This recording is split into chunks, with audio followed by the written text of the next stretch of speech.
Bonjour, mes bien-aimés frères et sœurs. Que la grâce et la miséricorde de Dieu notre Père et celle de Jésus-Christ, notre merveilleux Seigneur, soient sur vous. Mes bien-aimés, qu'est-ce que la papauté? Eh bien, la papauté est la dignité et le pouvoir dont l'évêque de Rome, soi-disant pasteur suprême des chrétiens, le pape, est revêtu dans l'Église catholique romaine. Comment la papauté est-elle née, mes frères et sœurs? Eh bien, la papauté est née sur la spéculation selon laquelle Christ ayant choisi après sa mort et résurrection un pasteur pour conduire ses brebis, à savoir l'apôtre Pierre, alors ce pasteur en disparaissant devrait nécessairement laisser un successeur. Mais aucun document n'atteste cette pratique, ni une lettre d'un apôtre, ni même une œuvre d'un quelconque ancien de l'Église primitive. Pourtant, l'Église catholique prétend qu'il y aurait eu au moins 4 papes pendant que l'apôtre Jean vivait encore. Comment donc cet apôtre n'en fait-il pas mention dans aucune de ses épîtres? Mais bien aimés, dans un article traitant de l'histoire de la papauté sur Wikipédia, j'ai lu ceci. La plupart des successeurs de Pierre au cours des 3 premiers siècles ont souffert le martyre avec leurs fidèles en période de persécution et ne semblent pas avoir reconnu une quelconque hiérarchie suprême transmissible au sein de l'Église. Écoutez bien, la plupart des successeurs de Pierre, en tout cas des soi-disant successeurs de Pierre, au cours des 3 premiers siècles, ont souffert le martyre avec leurs fidèles en période de persécution et ne semblent pas avoir reconnu une quelconque hiérarchie suprême transmissible au sein de l'Église. Si donc les personnes qu'on prétend avoir été les premiers successeurs de l'apôtre Pierre ne semblent pas reconnaître l'existence d'une quelconque hiérarchie suprême transmissible au sein de l'Église, pourquoi donc aujourd'hui ceux qui se disent successeurs de l'apôtre Pierre pensent-ils qu'il existe une hiérarchie suprême transmissible au sein de l'Église? Et encore, si ces soi-disant premiers successeurs de Pierre ne reconnaissaient pas une quelconque hiérarchie suprême transmissible au sein de l'Église, il n'y a donc pas de raison qu'il ait désigné par je ne sais quel moyen, à chaque fois qu'un successeur disparaissait, un autre pour lui succéder. Comprenez-vous? La vérité est que le premier pape, c'est-à-dire le premier homme qu'on a désigné comme successeur de l'apôtre Pierre, il s'appelle Damaze Ier et est devenu souverain pontife le 1er octobre de l'an 366. Ainsi donc, l'apôtre Pierre étant mort vers l'an 66 ou l'an 67 de notre ère, si celui qui est reconnu comme étant son premier successeur est nommé 300 ans après sa mort, alors il y a un grand gouffre pendant lequel ce poste est resté vacant. Il a donc fallu remplir ce gouffre de 300 ans et n'ayant rien de concret, l'Église catholique a eu recours au mensonge, comme d'habitude. Et pour preuve, si l'Église avait un successeur de l'apôtre Pierre avant l'an 366, année du premier pape connu, pourquoi a-t-il fallu que ce soit l'empereur Constantin, un païen, qui préside au concile de Nicée de l'an 325, dans un conflit doctrinal qui déchirait l'Église de ce temps? Pourquoi est-ce qu'il a fallu que ce soit l'empereur Constantin et non le successeur de l'apôtre Pierre qui préside à ce concile de Nicée de l'an 325? Non, mes bien-aimés, Il n'y a jamais eu de successeur de l'apôtre Pierre après son martyre. C'est pour asseoir son autorité sur tout ce qui se dit chrétien que l'Église catholique romaine a initié la papauté telle que nous la connaissons à nos jours. Pourquoi est-ce que la papauté n'est pas un mystère institué par Dieu? Eh bien, il y a de multiples raisons à cela, et nous n'allons pas nous attarder dessus. Mais dans cette leçon, nous allons comparer la façon dont le pape est désigné à la façon dont Dieu désigne les bergers de son troupeau afin de confondre cette imposture qu'est la papauté. Comment donc dans l'Église catholique le pape est-il désigné?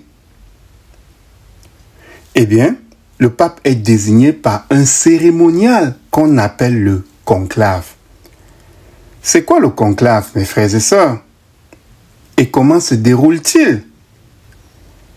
Eh bien, lorsqu'il y a vacances dans la papauté, soit parce qu'un pape est décédé, ou soit encore parce qu'il a démissionné, alors un nombre de cardinaux, environ 120, de moins de 80 ans, s'enferment dans un quartier du Vatican pour voter jusqu'à élire le nouveau pape.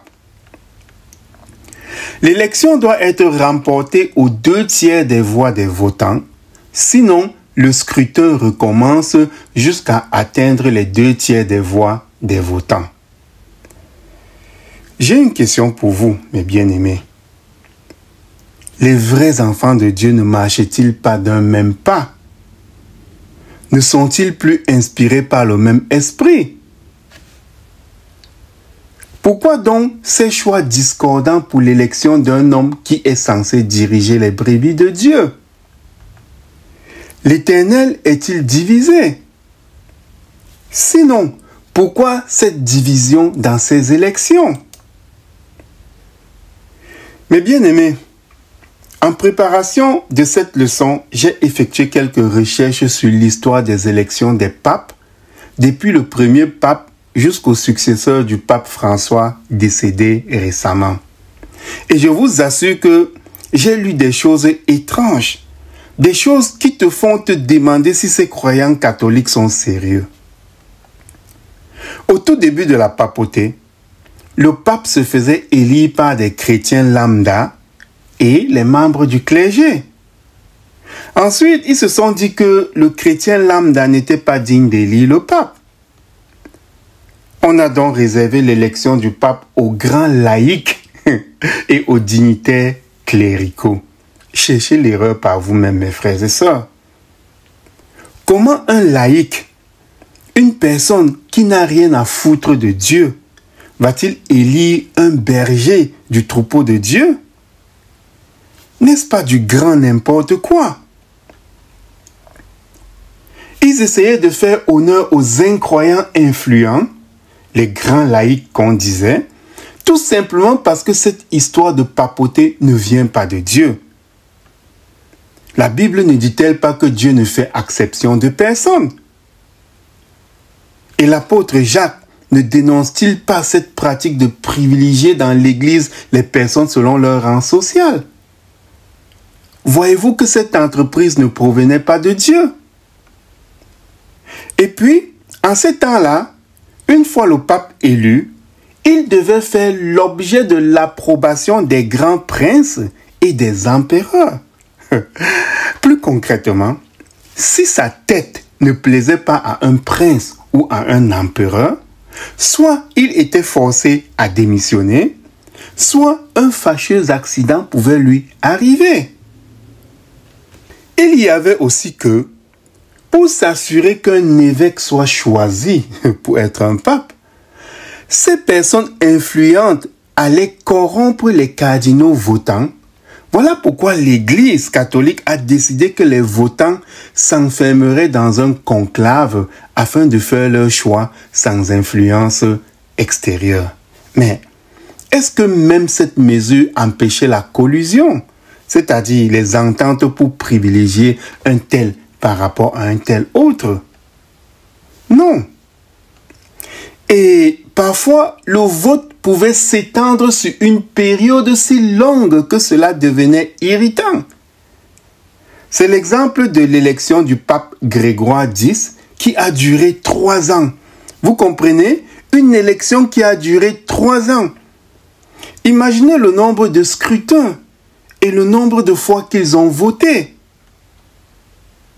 L'histoire dit qu'au bout de 2 ans et 9 mois, les autorités romaines étant en colère, ont enfermé les cardinaux et ont ôté le toit de la maison où ils étaient enfermés et ont même menacé de les affamer jusqu'à ce qu'ils se décident à s'entendre pour qu'un pape soit enfin élu. Pensez-vous que des hommes de Dieu peuvent-ils hésiter ainsi pendant 3 ans pour prendre une décision si cruciale? N'est-ce pas qu'on voit dans cet événement l'action de l'homme conduit par son ego, conduit par son esprit vindicatif et conduit par son obstination? Mais bien aimé, l'histoire dit encore qu'à partir du XVIe siècle, une tradition est née avec la tenue des conclaves. Et cette coutume était celle-ci. Au début des conclaves, des banques ouvraient des paris, je dis bien des paris, pour faire parier des gens afin de deviner qui serait le prochain pape. Dites-moi, où est le sérieux dans cette affaire? Puis, à nos jours, les dirigeants de l'Église catholique sont divisés en 2 grands groupes. Les conservateurs d'un côté, les progressistes de l'autre côté. Et avant l'ouverture des conclaves, les cardinaux qui aspirent au siège papal doivent faire un discours sur le futur de l'Église selon eux, dans un événement appelé congrégation générale. Ainsi donc, le cardinal est demandé ici de produire son agenda ou encore sa politique de gestion de l'Église s'il était élu. Et c'est en fonction de cet agenda qu'il sera élu. Une méthode si semblable à ce qui se passe dans les milieux mondains qu'on n'hésite pas à comprendre qu'au fond, la papauté n'est qu'un autre type de démocratie mondaine à connotation religieuse.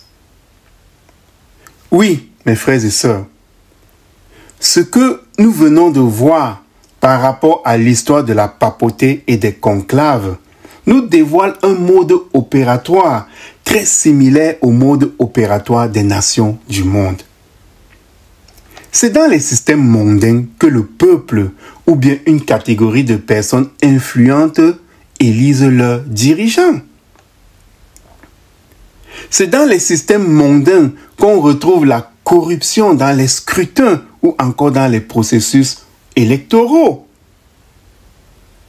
C'est dans les systèmes mondains que les candidats aux élections ont un agenda électoral sur lequel on s'appuie pour les élire. C'est dans les systèmes mondains que s'affrontent les candidats en fonction de leurs tendances conservatrices ou bien progressistes.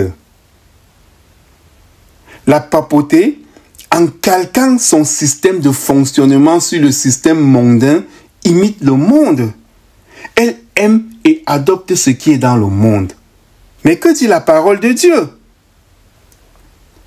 Dans sa première épître, au chapitre 2, le verset 15, l'apôtre Jean dit ceci. « N'aimez point le monde, ni les choses qui sont dans le monde. Si quelqu'un aime le monde, l'amour du Père n'est point en lui. » Comprenez-vous? Utiliser une méthode mondaine pour désigner le pape, n'est-ce pas imiter le monde? Et que dit l'apôtre Jean par rapport à l'amour du monde? Il dit ceci. N'aimez point le monde, ni les choses qui sont dans le monde. Si quelqu'un aime le monde, l'amour du Père n'est point en lui. Le monde est dirigé selon un modèle satanique. D'ailleurs, Satan, lors de la tentation de Christ dans le désert, dit que les royaumes de la terre lui appartiennent. La papauté, le ministère dirigeant de l'Église catholique, en utilisant les méthodes de Satan pour fonctionner, montre qu'elle est une institution de Satan. Pensez-y bien, mes frères et sœurs.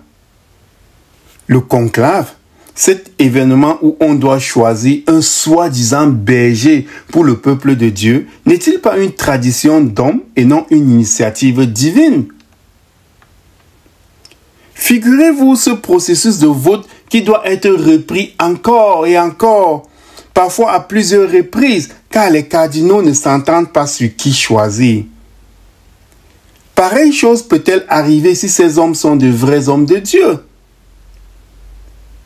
N'est-ce pas que c'est le même esprit qui conduit les vrais hommes de Dieu?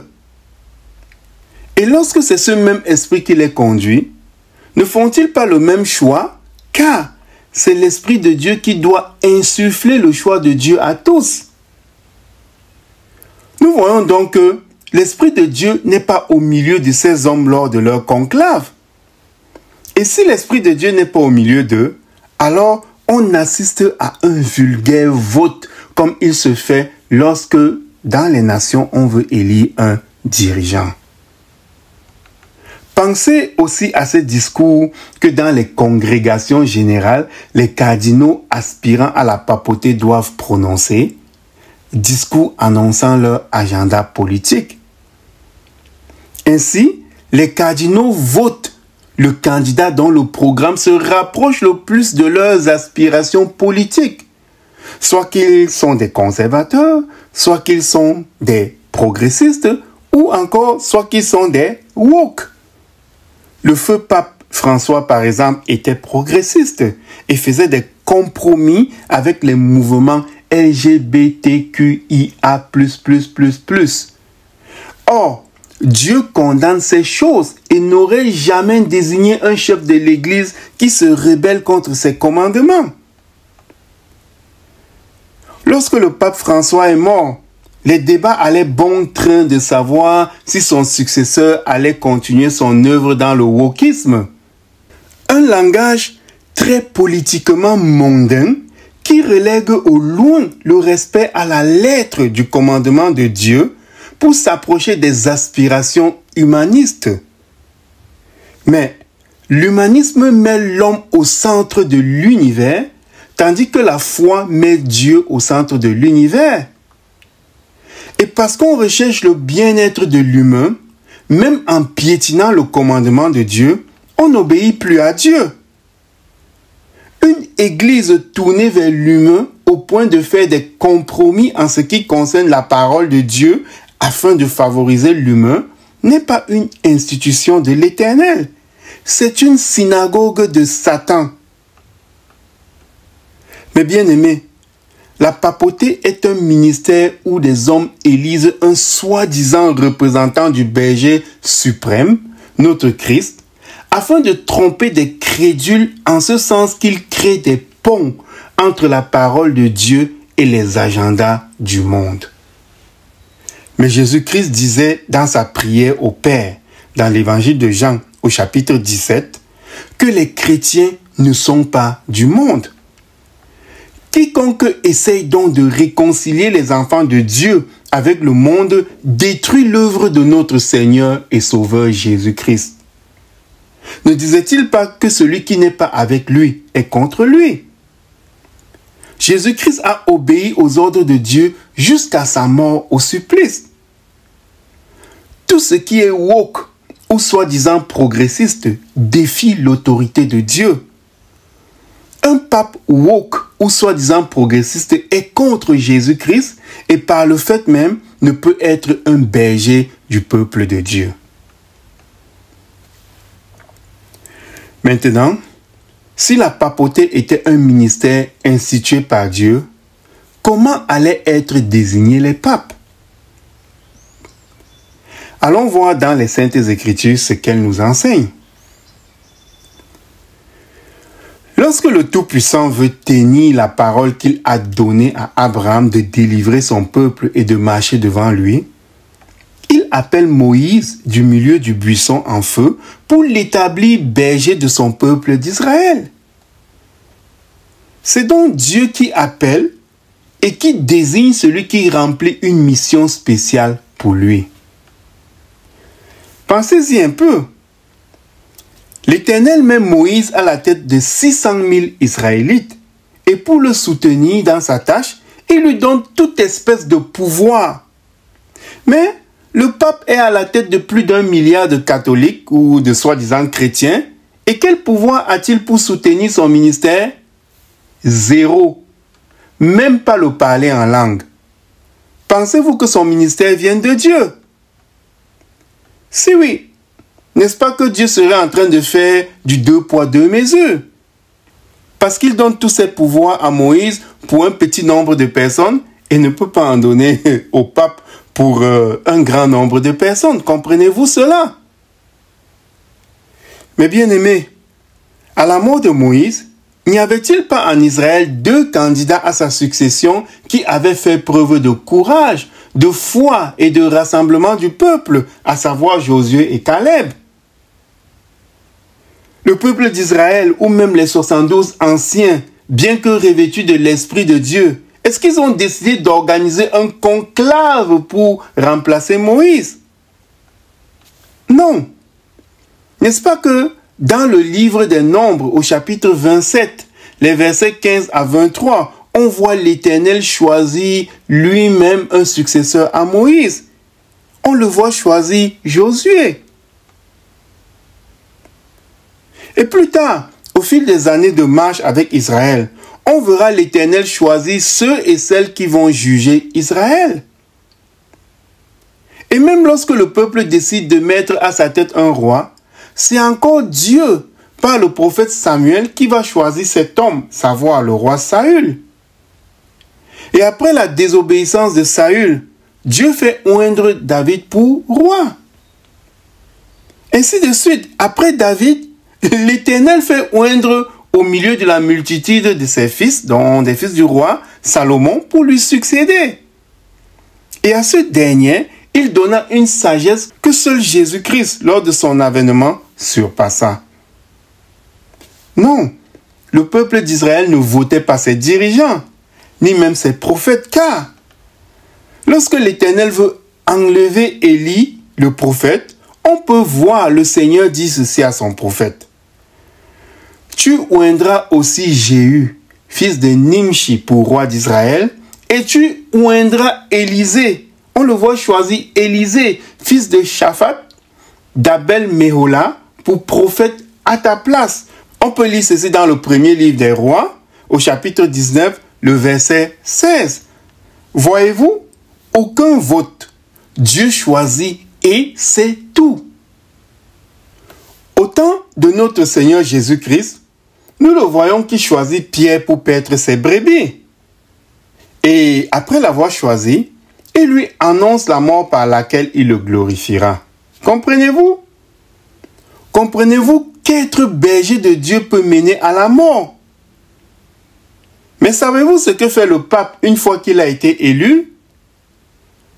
Il se place debout dans la chapelle Sixtine et les autres cardinaux viennent lui rendre hommage en s'agenouillant devant lui.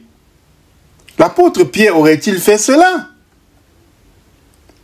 N'est-ce pas que dans le livre des Actes des Apôtres, au chapitre 10, lorsque Corneille, le centenier romain, veut se prosterner devant lui, il le lui interdit, disant qu'il est un homme comme lui?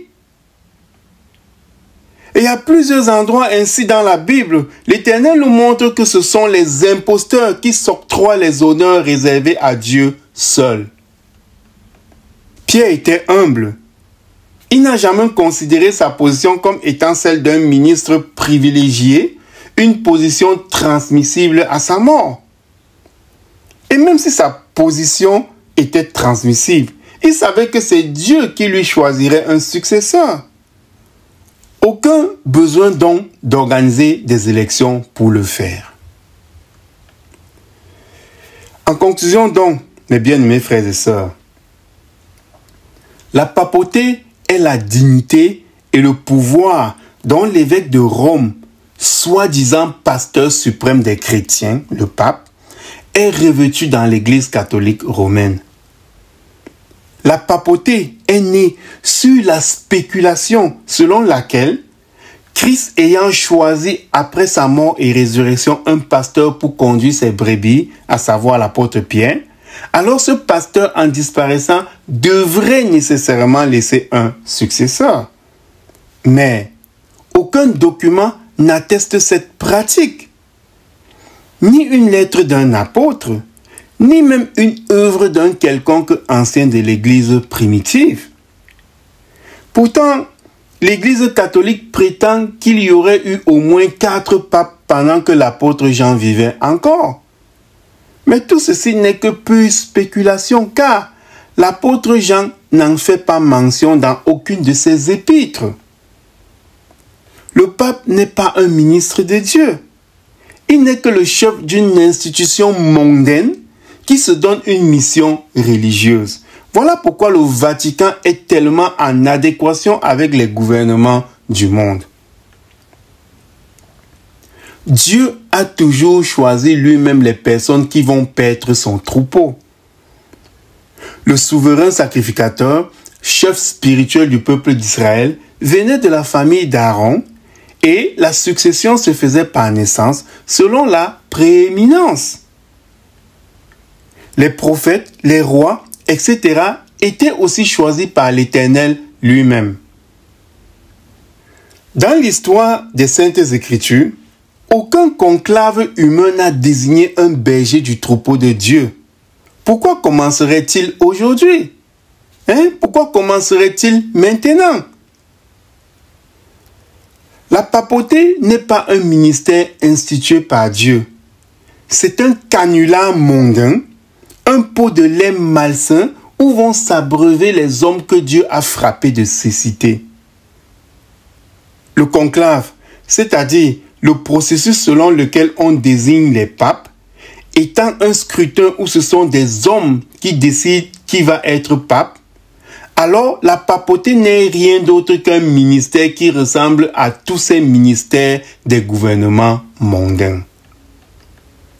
Elle prétend venir de Dieu, mais en servant les intérêts de ce monde, nous comprenons que c'est encore une ruse de l'ennemi, une ruse de Satan pour nous amener à désobéir à Dieu et ainsi nous éloigner de lui. Ne vous laissez donc pas prendre dans ce piège, mes frères et sœurs.